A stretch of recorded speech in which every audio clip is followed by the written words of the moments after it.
This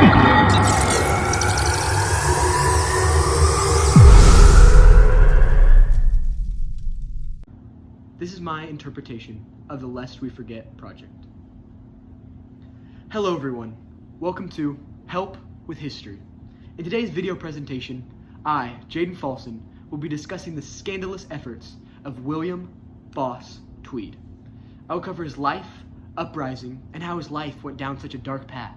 I will effectively answer the question we are all asking: how did a famous political leader fall so far from grace? Boss Tweed was a political leader in the early days, right after the Civil War, and was known for being a scoundrel. He took this persona to heart and ended up trying to steal millions of dollars from the newly founded full US government. It really is an exciting story that I cannot wait to share with you. The source that I will be using is a book called Boss Tweed, The Rise and Fall of the Corrupt Pole Who Conceived the Soul of Modern New York by Kenneth Ackerman. And I'll also be using a couple accounts from Britannica.com and its site on Boss Tweed. These two are lively accounts of the true shortcomings that Boss Tweed had, and is based on many first-hand sources. It helped me dive deep into the history of this mystery. Boss Tweed is still known as a scoundrel because of his massive effect on the city of New York. He not only showed the city its security flaws, but helped make it a thriving city. A city that would never lose the will for good and bad star power. Credit to Britannica.com and those writers for making this Boss Tweed section that I took bits and pieces of information from. Born as William Meager Tweed, Boss Tweed was a true old-fashioned New Yorker who was born on April 3rd, 1823. In his early years, which led into his political career, he was known as a ruffian or mischief maker. These qualities not only made him one of New York's first stereotypical New Yorkers, but someone who no one wanted to mess with. When getting into politics, he never shared much about his childhood because of personal security reasons, but he did share at the young age of 11, he dropped out of school to follow in his father's footsteps. His father was a tradesman who was beloved by the city. Boss chose to become a saddle maker and became an apprentice to the local saddler. Boss Tweed's life started before most. While most were worrying about juvenile subjects, he was preparing for his future and providing for his family. As he grew older, he started to develop feelings for a young girl in the depths of New York. Her name was Mary Jane C., and they lived together for only about 2 years. After ending his career in the saddle business, he moved into the profession that would mark him as a rebel for life. Boss Tweed became a volunteer fireman. You would think that's saving lives, but he was rarely ever saving lives. He was known as New York's greatest brawler.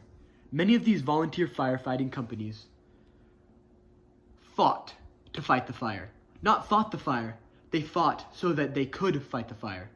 Many buildings burned down because these companies would brawl instead of actually fighting the fire. Boss Tweed was known to end these fights very quickly and brought much respect to his firefighting company.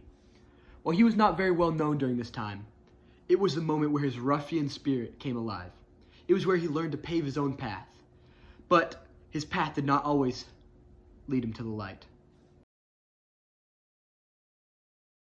This is the part that I am most excited to talk about. We are now finally getting in to the transformation of William Meager Tweed into what we know as Boss Tweed.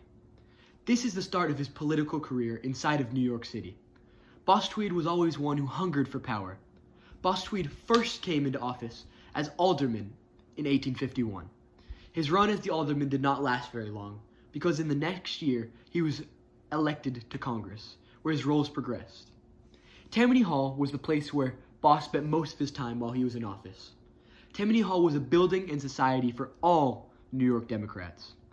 In 1860, after moving his way up the ranks, he started to head the General Committee for Tammany Hall.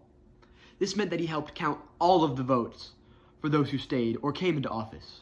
I'm guessing you know where this is going. Being the cunning man that he was, he made sure that he and his fellow partners stayed in office. No one truly knows how he did this, but just know, many votes were either not counted at all or counted multiple times. This was only the beginning of the Tweed reign. After finding out that his spot was secured, he moved on to new things. In 1870, Tweed forced the passage of something called the Tweed Ring, which was a group of people who would milk the city for its profits. This was what he was known for. This was a defining moment of his life. It was what put him into the history books. He and his crew of felons would use devices such as fake leases, padded bills, false vouchers, unnecessary repairs, and overpriced goods and services. It is estimated that he stole $200 million using this process. This came from the Tweed ring and even from stealing New York's taxpayers' money. In Ackerman's account of Boss Tweed's life, he says, "It's not hard to admire the skill behind Tweed's system, though. Boss Tweed felt like an unstoppable force and someone who no one wanted to mess with.